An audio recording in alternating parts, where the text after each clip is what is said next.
구독과 좋아요는 영상 제작에 큰 힘이 됩니다.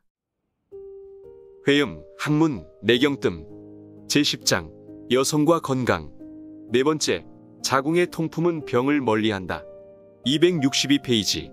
온 집안 식구가 10년 이상 쑥뜸을 생활화하여 병원 가는 일이 거의 없다는 50대 부인께서 필자를 방문한 적이 있는데 유명 아파트 건설회사 회장님 부인이셨다.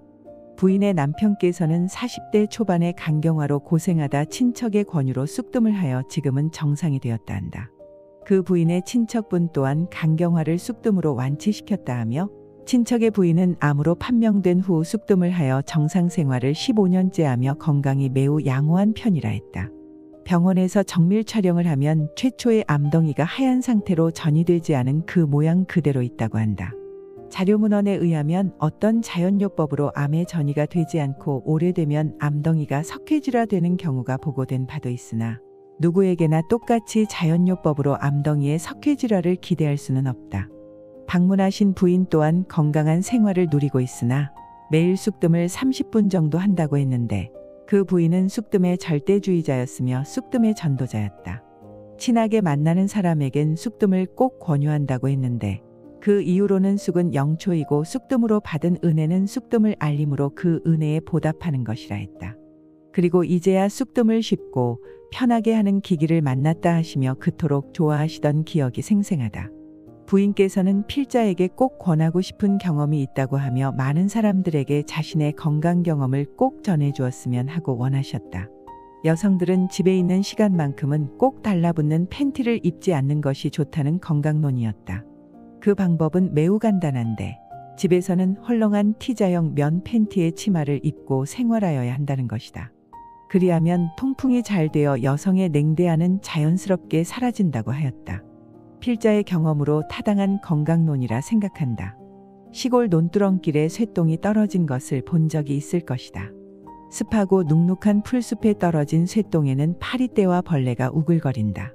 그러나 그 쇠똥을 공기가 잘 통하는 양지 바른 곳으로 옮겨 놓으면 벌레는 곧 사라져 버린다.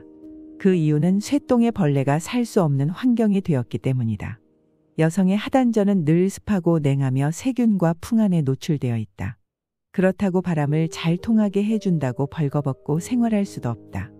우리나라가 가난하던 시절 어린 나이로 일본에 밀항하여 일본 방직업계의 거두로 성공하신 신하와 같은 방직업계의 거부가 5.16 군사혁명 후 나라의 경제 부흥을 위해 영등포에 그 당시 최신식 방직 공장을 세워 가난하던 나라 경제에 큰 도움을 주셨다.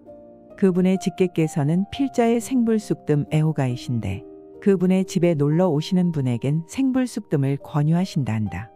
이런 말도 있다. 부자는 부자 될 집만 골라서 하고 가난한 자는 가난할 집만 골라서 한다. 건강도 마찬가지다. 건강은 절대로 거저 얻어지는 것이 아니다. 건강할 집만 골라서 하면 자연히 건강해지는 것이다. 필자가 생불쑥뜸을 전파하면서 통계적으로 경험한 의외의 사실이다. 학력이 높고 경제력이 우수할수록 쑥뜸을 빠르게 선호하며 대대로 부자 집안은 쑥뜸을 가문의 비방같이 이용하여 부자도 대물림하듯 건강도 대물림되는 것을 발견했다. 동양학 공부를 하면 누구나 평범한 진리를 깨우친다. 운의 기운이 상승하면 흔한 병도 안 걸리고 돈벌이도 순조롭게 잘 된다.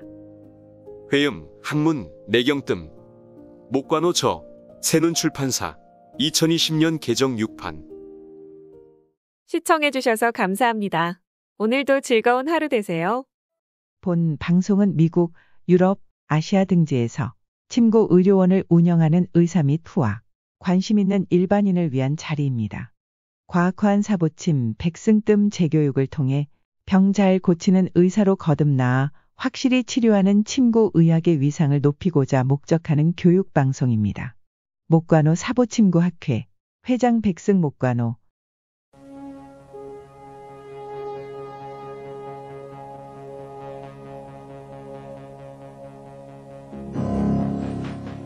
산업 다큐멘터리 1%의 가능성만 보이면 나는 150%의 희망을 가지고 지금까지 도전했습니다. 아무리 어려운 수학 문제도 해답이 있게 마련입니다. 포기하지 마십시오. 당신도 분명히 성공할 수 있습니다.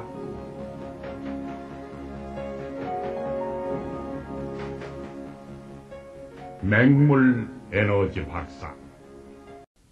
출연 목관호 양지훈, 김영훈 유만준, 아내 송도영. 네 번째 시간이었습니다.